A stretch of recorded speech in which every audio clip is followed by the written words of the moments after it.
let's check in on Robots in Disguise, the kid-friendly line that is often neglected by collectors. One thing you cannot deny about it is that when they create someone new, it's a really original concept as far as Transformers goes. At least you could claim that until now. Meet Stormshot from the latest line of deluxes with the branding for Combiner Force on the packaging. He is in no way related to a Combiner, by the way. Let's just get that cleared up. As you can see, he is a rather generic-looking fighter jet. He has elements of a Seeker with the twin tail fins up top and then the fins in the back. But he also has these massive intakes, which is uncharacteristic for a Seeker. And the way they blend into the size reminds me of a Harrier or some kind of military jet. But it's a very generic-looking design. The elements of what you would expect to find in a fighter jet are there. Cast in blue plastic around the back, and then mostly white plastic around the front as well as the wings. He's got a lot going on color-wise, doesn't he? I'm not used to an R.I.D. figure being this paint-heavy. Maybe we'll flip him around here so you can see well. Blue as well as red going around and missing the panel lines, which creates this really cool look of the white showing through. And then you got the Autobot sigils smack dab in the center of both wings. But you also see this blue and this red being painted on. The tail fins have a red streak, and then the red and this teal for the canopy also painted on. That's a lot. That is a lot of paint for an R.I.D. figure that typically doesn't even like to paint windshields sometimes. It's pretty surprising, and not an unwelcome surprise. This is actually pretty good. Detail-wise, he's also pretty thin. Again, that's R.I.D.'s thing, so at least there it's consistent with the rest of the line. You get some molding lines going here and there just to make it look like he's constructed of multiple components. You can see little panels and things across the wings and such, and then lines across the back, as well as thrusters molded into the back. You can even see the you can see the fan spinning in the center. That's nice. A little bit of detail going. So, all in all, simple in detail, not a whole lot going on, but he gets enough done. Again, I'm still more interested in just how much paint got put on this toy, which is rather rare. It does have some underkibble issues going on, just because, hey, that's how Transformer jets are. I've seen a lot worse, though. What else he has going on are these two black pieces, which are his guns mounted on the underside of the wings, a la a Seeker. So we will go ahead and remove them. It is a two-piece gun, so you have two of them going on. You can find other mounting points, like the one up top, as well as the one down here underneath his nose cone. And both guns have two pegs, short and long, so you have multiple ways that you can actually connect them together. It's actually pretty good. It's actually got a lot of little things you can do with it in order to actually increase the play value, including being able to attach the big gun and the lower gun together to create other configurations. Oh, also, landing gear actually folds up and down. It's actually kind of rare sometimes with these figures. But yeah, there's the combined gun, so yeah, you got some play options, which is not a bad thing, and something I always like to see more of. So we'll see the guns later in the robot mode, but first we have to get him there so we can go ahead and transform him. And this is where the toy starts to show its nature a little bit. So first we pull these parts off on the sides to unclip from the rear. Those are obviously going to be the arms. Why do I know that? Because there's your robot. That's pretty obvious. This is very much in line with like Combiner War style aerial bots where, yeah, you flip them over and you pretty much see the robot. But even more so here, the arms don't tuck in any way. I mean, if I flip out the hands, like that's literally the only transformation step they have. And the legs are going to feel very similar too, because it's this double hinge thing and a tab going back into the knee to transform them. Again, it looks like they took some cues from the aerial bots. And then we have most of this jet, which is just kind of hanging off of his back right now, so we need to do something about that. So I'm going to go ahead and unhinge it from there, and then flip the whole thing up. That's actually a really cool little accordion trick in order to get everything. See, like, there's like half the jet, and then just like that. That part I actually quite like. That said, it's about the only interesting part of the transformation, because right there, that's the robot.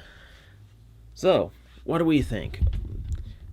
The robot mode itself proportionally is okay, but man, the transformation is super basic. Super, super basic. I wish there was some other tricks to it. I wish the arms did something, but hey, every now and then I like a simplistic transformation, and at least it has one neat trick to it. I'll say, I really dig the head sculpt on this guy. He's got a lot of sharp lines, a lot of cool looks to him. I like the visor and the swept-back side pieces on his head. I almost get like a very subtle Armada Red Alert vibe from him with the red visor and blue helmet.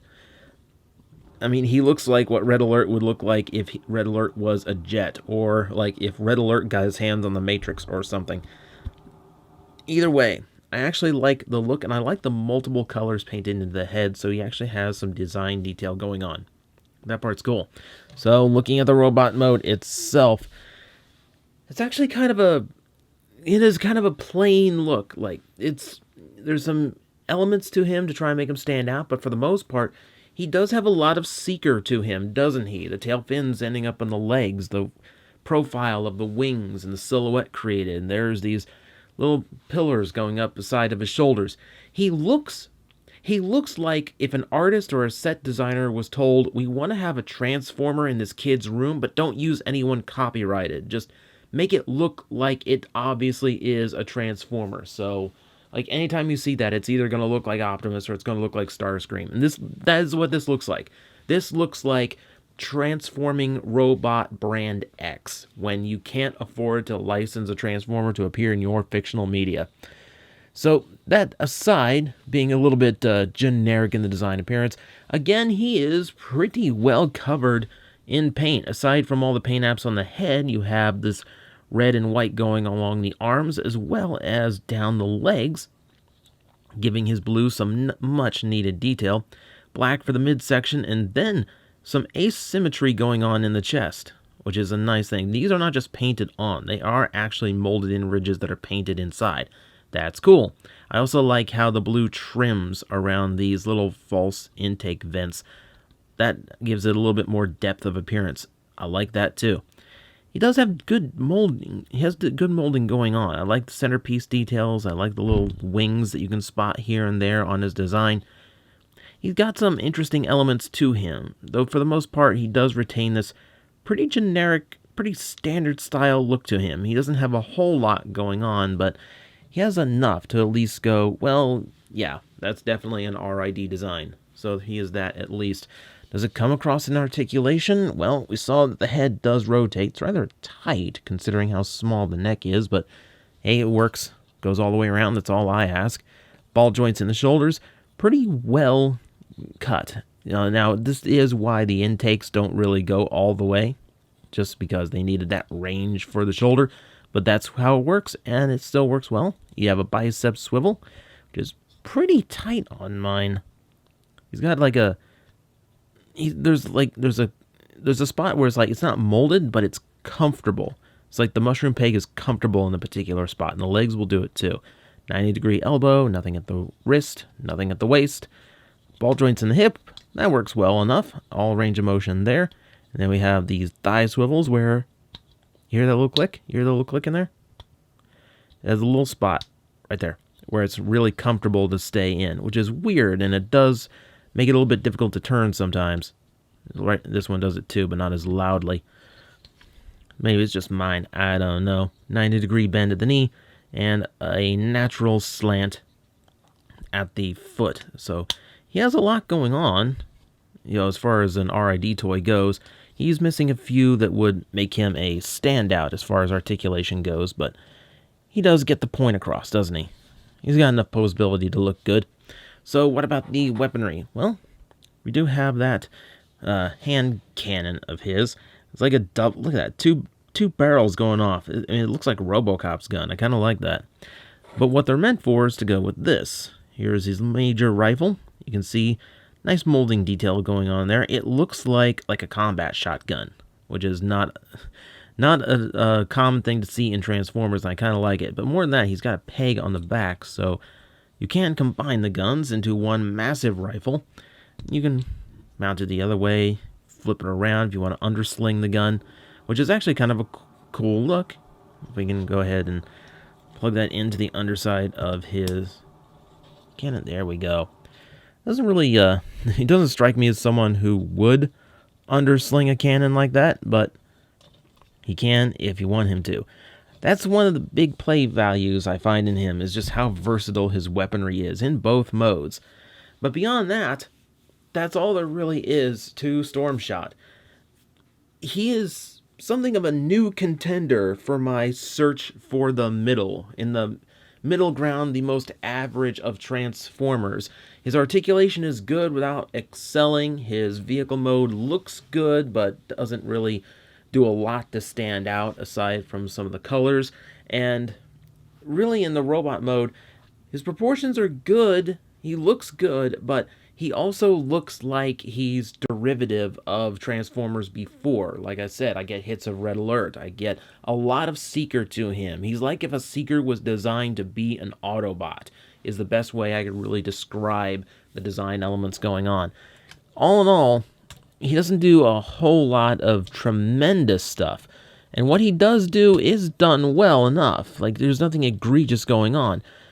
But unless he's got some, like, really cool character in the cartoon whenever he shows up, if he shows up, he doesn't really seem to have a lot to him that stands out. He is very much middle of the road. Not great, but not inherently bad either. This one's going to be down to personal tastes.